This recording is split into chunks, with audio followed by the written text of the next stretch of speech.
last week nina aja teyankubira ennyo nga yagala njogereko naye ali mu saidi za ntungamu ayagala njogereko ne muwa obudde nanga ati mmaze ne bba wange emyaka 6 kitundu tetwegatta tanvumangako simuvumangako nkoze buli kimu okumukakasa nti ye wange byonna mbitaddewo ku plate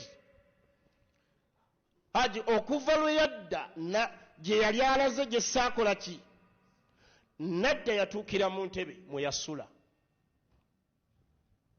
paka emyaka 6 n'ekiki mwene emboozi ngenda gikuzanyira okuva gyetandikira paka gyeggwera naye mwana wattu tufunemu ekyokuyiga naddala mu bantu betwegomba naddala mu bannaddiini naddala mu bantu betulina ewaka versions oyinza ogijjamu ya mirundi 2 oba ebyokuyiga oyinza okujjamu bya mirundi 2 n'ebisukkawo ne mwana wattu n'ebikemo nabe eri abamaseeka nabyo bibeerawo naye obisimatusa otya ennyumba ennungi ezo zetwegomba abantu abalungi abo betwegomba ebikomere ebyo twegomba amamotoka getwegomba mwana wattu abantu balina ebizibu ebyenjawulo akatambi kaneno kanyumidde nnyo konze kankaleetereko ba SMX Media Kings and Queens sobole okubeera nga mbalagako ku side eno endala naddala ey'eddiini kankakuzanira okuva gye katandikira paka gye kaggwera osobole okunyumirwa emboozi ya seekoono naye nga sinabeera nga njikuterako kankusaba mbi osubscribinge onyigene ku notification bell ebisigadde obitulekere. Last week nina aja teyankubira ennyo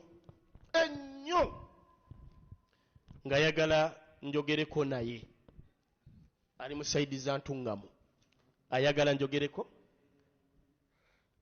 ne muwa obudde nanga ati mmaze ne bba wange emyaka 6 kitundu tetwegatta tanvumangako simuvumangako nkoze buli kimu okumukakasa nti ye wange byonna mbitaddewo ku plate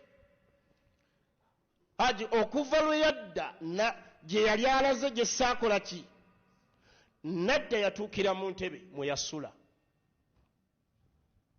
paka emyaka 6 n'ekiki twazaala abaana bameka abaana bakuze asembayo ali mu myaka 9 ye muto emyaka 9 gwe gyogimanyi subhanallah kyava ngamba nti seeka bawange yogerako naye kakati nze bawe simumanyi aja ti simukola ki ni wallahi Allah yawukana yambulira linnya Allah nga anaakumanyisako kubanga eno ensi teggwayo gwe wali naye ng'ofuna obugagga asobola okujja nze mba ndi awo bino metujjanjabira amajini omuddu n'akuba essimu ndiko express nali ngenda kubayita kati n'akuba essimu nga ndi mu kuvuga kyava ngamba salamu alaikum walaikum salam seka naye mbadde njagala kulaba naye njagala ojjene ewange byonna ebyekwetaagisa obikola ki ngenda bikuwa konze wa nangamba ti seeka jangu nti wa olwomubuuze wa simanya ani akoze eki ani akubye n'ekimuddamu emirundi 6 kyava nga nti eruzira ne mugamba nti buzibu ki nangamba nti njabbi kugambira wano Allah nga nsaasira nga nkomawo nga nteerako akakadde k'essente ku ssimu nga ngamba oyo transport akuleeta eruzira goyinza obutagendayo kuba ekituufu n'emmoloka nalabira ddala ng'endwi